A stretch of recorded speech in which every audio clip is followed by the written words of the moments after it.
Job లేక ఇబ్బంది పడుతున్నారా? అయితే మెడికల్ కోడింగ్ మీకు మంచి ఆప్షన్. వెంటనే కాల్ చేసి కోర్సులో జాయిన్ అవ్వండి. ఆంధ్రప్రదేశ్ ప్రభుత్వం కొత్త టెక్స్టైల్ పాలసీని రిలీజ్ చేసింది. 2025 నుంచి 2029 వరకు అమల్లో ఉండేటువంటి ఈ పాలసీ ద్వారా పారిశ్రామికంగా చేనేత రంగం ముఖ్యంగా ఈ రంగంలో పెట్టుబడుల్ని ఆకర్షించేటువంటి ప్రయత్నాలు చేస్తోంది రాష్ట్ర ప్రభుత్వం. 10,000 కోట్ల రూపాయల పెట్టుబడుల్ని ఆహ్వానించడమే లక్ష్యంగా టెక్స్టైల్ పాలసీని రిలీజ్ చేసింది. దాంతోపాటు అనేక రాయితీలను కూడా ప్రకటించింది. దీని సారాంశం ఏంటి? అలానే ఉద్యోగ కల్పన విషయంలో కూడా ప్రభుత్వం కొన్ని జాగ్రత్తలు తీసుకుంటుంది. కనీసం 2 లక్షల ఉద్యోగ అవకాశాలని ఈ రంగం ద్వారా కల్పించాలని భావిస్తుంది. ఆ పాలసీ విశేషాలు ఏంటో ఒకసారి విశ్లేషించే ప్రయత్నం చేద్దాం. ఆంధ్రప్రదేశ్ ప్రభుత్వం కొత్తగా తీసుకొచ్చినటువంటి పాలసీ, దీనికి సంబంధించినటువంటి జియో రిలీజ్ చేసింది. Industries and commerce department Andhra Pradesh textile apparel and garments policy 4.0 24 to 29 operational guide lines for implementation of Andhra Pradesh textile apparel and garments policy. దీనికి ఆర్డర్స్ ఇష్యూ చేసింది రాష్ట్ర ప్రభుత్వం.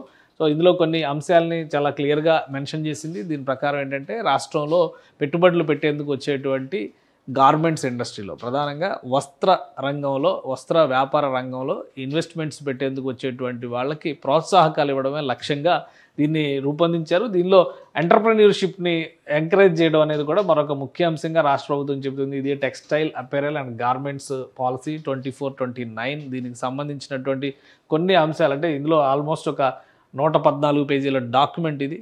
దీనిలో చాలా అంశాలని కూలంకషంగా ప్రభుత్వం వివరించింది. అయితే మనకు కావాల్సినటువంటి అంశాలు, ప్రధానమైనటువంటి 2 అంశాలు ఇందులో కనిపిస్తున్నాయి. అవి ఏంటో ఒకసారి విశ్లేషించే ప్రయత్నం చేద్దాం. మొత్తం మీద పెట్టుబడులకు సంబంధించి రాష్ట్ర ప్రభుత్వం 10,000 కోట్ల రూపాయలు టార్గెట్గా పెట్టుకుంది. ఇక్కడ ఈ రంగం నుంచి 10,000 కోట్ల పెట్టుబడులు సేకరించాలి, వచ్చే విధంగా ఆకర్షించాలనేటువంటి ప్రయత్నం చేస్తుంది. మరోవైపు 2 లక్షల ఉద్యోగాల సాధన, ఉద్యోగాల కల్పన అనేది లక్ష్యంగా రాష్ట్ర ప్రభుత్వం ఈ డాక్యుమెంట్లో పేర్కొంది. ఇక పాలసీ పరంగా చూస్తే కనుక ఓవరాల్గా రాష్ట్రంలో ఉన్నటువంటి ప్రత్యేక అవకాశాలని ఎక్స్పోజ్ చేయడం, అలానే జియో ఇండస్ట్రీస్ని, జియో ట్యాగింగ్ ఉన్నటువంటి, జియో ఐడెంటిటీ ఉన్నటువంటి ఇండస్ట్రీస్కి సంబంధించిన కళాకృతుల్ని ప్రోత్సహించడం, ప్రధానంగా ఆంధ్రప్రదేశ్లో ఉన్నటువంటి ఆప్కో వంటి, అలానే హ్యాండీక్రాఫ్ట్కి సంబంధించినటువంటి చేనేత రంగానికి సంబంధించినటువంటి విశేషాలను ఎక్కువగా ప్రాచుర్యంలోకి తీసుకొచ్చేటువంటి ప్రయత్నం చేస్తుంది. అలానే దీనిలో ఇన్వెస్ట్మెంట్స్ పెట్టేటువంటి సంస్థలకి రాయితీలను కూడా రాష్ట్ర ప్రభుత్వం అనౌన్స్ చేసింది ఈ పాలసీ పరంగా. ప్రధానంగా క్యాపిటల్ ఇన్వెస్ట్మెంట్స్లో 5% డిస్కౌంట్స్ ఇవ్వడము, అలానే రాయితీలు పవర్ సెక్టార్లో కానీ ఇతర పారిశ్రామిక అవసరాలకు సంబంధించినటువంటి అంశాల్లో స్టాంప్ డ్యూటీలు మినహాయింపులు, ఇటువంటి ఆకర్షణలన్నీ కూడా ఈ పాలసీలో పెట్టింది. వీటిని ఇవ్వడం ద్వారా పారిశ్రామికవేత్తలని, వ్యాపారవేత్తలని ప్రోత్సహించడం లక్ష్యంగా రాష్ట్ర ప్రభుత్వం భావిస్తుంది. ప్రధానంగా టూరిజంని బ్యాలెన్స్ చేసేటువంటి క్రమంలో, టూరిజంని డెవలప్ చేసేటువంటి ప్రతి చోట కూడా ఈ వ్యాపార రంగానికి అవకాశం ఉంటుంది. కాబట్టి దాన్ని దృష్టిలో పెట్టుకొని ఇక్కడ కూడా small, medium, major, mega, ultra mega అని చెప్పిన 5 రకాల కేటగిరీల ప్రాజెక్టుల్ని రాష్ట్ర ప్రభుత్వం ఇందులో విశ్లేషించింది. మరొక అంశం ఏంటంటే ఈ పెట్టుబడులు పెట్టడానికి వచ్చేటువంటి సంస్థలకి ప్రత్యేకమైనటువంటి అవకాశాలు కల్పించడం అనేది కూడా లక్ష్యంగా పెట్టుకుంది. ఈ చాలా అంశాలు ఎంఎస్ఎంఈ రంగంలో కానీ, ముఖ్యంగా ఎస్సీ, ఎస్టీ, మైనారిటీకి సంబంధించినటువంటి ఎంటర్‌ప్రెన్యూర్స్ని ప్రోత్సహించేటువంటి విషయంలో కూడా రాష్ట్ర ప్రభుత్వం కొన్ని ప్రత్యేకమైనటువంటి రాయితీలు ఇచ్చింది, ఇన్సెంటివ్స్ ఇచ్చింది. ఈ ఇన్సెంటివ్స్ క్రైటీరియాను కూడా క్లియర్గా ఎక్స్ప్లెయిన్ చేసింది. ఇన్వెస్ట్మెంట్ సబ్సిడీ కేటగిరీ, అలానే టెక్నాలజీ అప్గ్రేడేషన్ కాస్టింగ్, అలానే top up on PLI government of India స్కీమ్స్ను ఉపయోగించుకోవడం, దానికి అనుబంధంగా రాష్ట్ర ప్రభుత్వం ఇచ్చేటువంటి schemes, power cost subsidy, electricity duty exemption, skill upgradation cost, ఇట్లాంటివన్నీ కూడా ప్రతిదీ సెగ్మెంట్ వైజ్గా రాష్ట్ర ప్రభుత్వం వివరించింది. మొత్తం మీద ఈ పాలసీ 5 సంవత్సరాల పాటు అమల్లో ఉంటుంది. ఇందులో ఆసక్తి ఉన్నవాళ్ళు, దీన్ని ఉపయోగించుకోవాలనుకుంటున్నటువంటి పారిశ్రామికవేత్తలకి పెద్ద ఎత్తున ప్రోత్సాహకాలు ఇవ్వడానికి రాష్ట్ర ప్రభుత్వం సన్నద్ధంగా ఉంది. ఈ పాలసీ ద్వారా చూస్తే మరొకటి ఏంటంటే ఉద్యోగ కల్పనని లక్ష్యంగా రాష్ట్ర ప్రభుత్వం పెట్టుకుంది. కాబట్టి ఈ రంగంలో పెద్ద ఎత్తున ప్రోత్సాహకాలు అందించేందుకు రాష్ట్ర ప్రభుత్వం సన్నద్ధమైంది. ఇప్పటికే ఎంఎస్ఎంఈ రంగంలో కేంద్ర ప్రభుత్వం లోకల్గా జరిగేటువంటి చిన్న చిన్న పరిశ్రమల ఏర్పాటుకు సంబంధించి లోకల్గా పెద్ద ఎత్తున ప్రోత్సాహకాలు ఇవ్వాలని కేంద్ర ప్రభుత్వం కొన్ని స్కీమ్స్ని తీసుకొచ్చింది. వాటిని ఇంటిగ్రేట్ చేస్తూ ఆంధ్రప్రదేశ్లో వ్యాపారానికి కానీ, ఆంధ్రప్రదేశ్లో వాణిజ్యానికి కానీ వచ్చేటువంటి పెట్టుబడిదారుల్ని ప్రోత్సహించేటువంటి సంకల్పంతోనే ఒక సమగ్రమైనటువంటి పాలసీని రాష్ట్ర ప్రభుత్వం విడుదల చేసింది.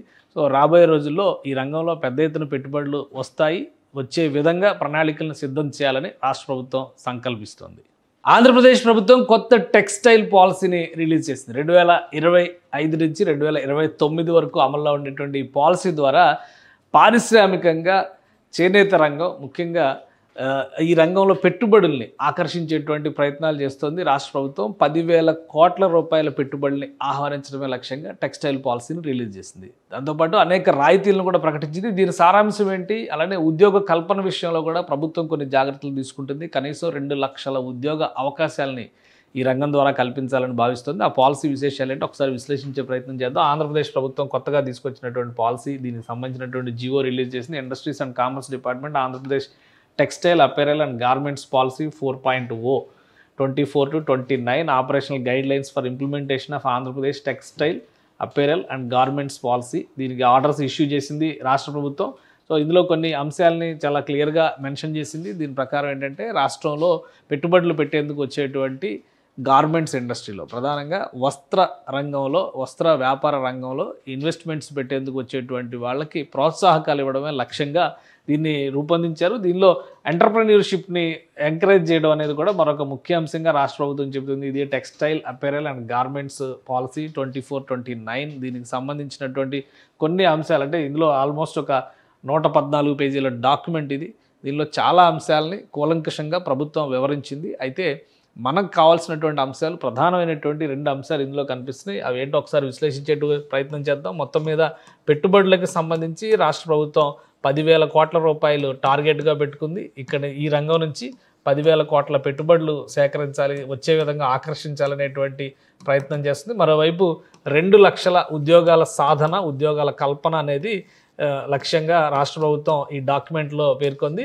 ఇక పాలసీ పరంగా చూస్తే కనుక ఓవరాల్గా రాష్ట్రంలో ఉన్నటువంటి ప్రత్యేక అవకాశాలని ఎక్స్పోజ్ చేయడం, అలానే జియో ఇండస్ట్రీస్ని, జియో ట్యాగింగ్ ఉన్నటువంటి, జియో ఐడెంటిటీ ఉన్నటువంటి ఇండస్ట్రీస్కి సంబంధించిన కళాకృతుల్ని ప్రోత్సహించడం, ప్రధానంగా ఆంధ్రప్రదేశ్లో ఉన్నటువంటి ఆప్కో వంటి, అలానే హ్యాండీక్రాఫ్ట్కి సంబంధించినటువంటి చేనేత రంగానికి సంబంధించినటువంటి విశేషాలని ఎక్కువగా ప్రాచుర్యంలోకి తీసుకొచ్చేటువంటి ప్రయత్నం చేస్తుంది. అలానే దీనిలో ఇన్వెస్ట్మెంట్స్ పెట్టేటువంటి సంస్థలకి రాయితీలను కూడా రాష్ట్ర ప్రభుత్వం అనౌన్స్ చేసింది ఈ పాలసీ పరంగా. ప్రధానంగా క్యాపిటల్ ఇన్వెస్ట్మెంట్స్లో 5% డిస్కౌంట్స్ ఇవ్వడము, అలానే రాయితీలు పవర్ సెక్టార్లో కానీ ఇతర పారిశ్రామిక అవసరాలకు సంబంధించినటువంటి అంశాల్లో స్టాంప్ డ్యూటీలు మినహాయింపులు, ఇటువంటి ఆకర్షణలన్నీ కూడా ఈ పాలసీలో పెట్టింది. వీటిని ఇవ్వడం ద్వారా పారిశ్రామికవేత్తలని, వ్యాపారవేత్తలని ప్రోత్సహించడం లక్ష్యంగా రాష్ట్ర ప్రభుత్వం భావిస్తుంది.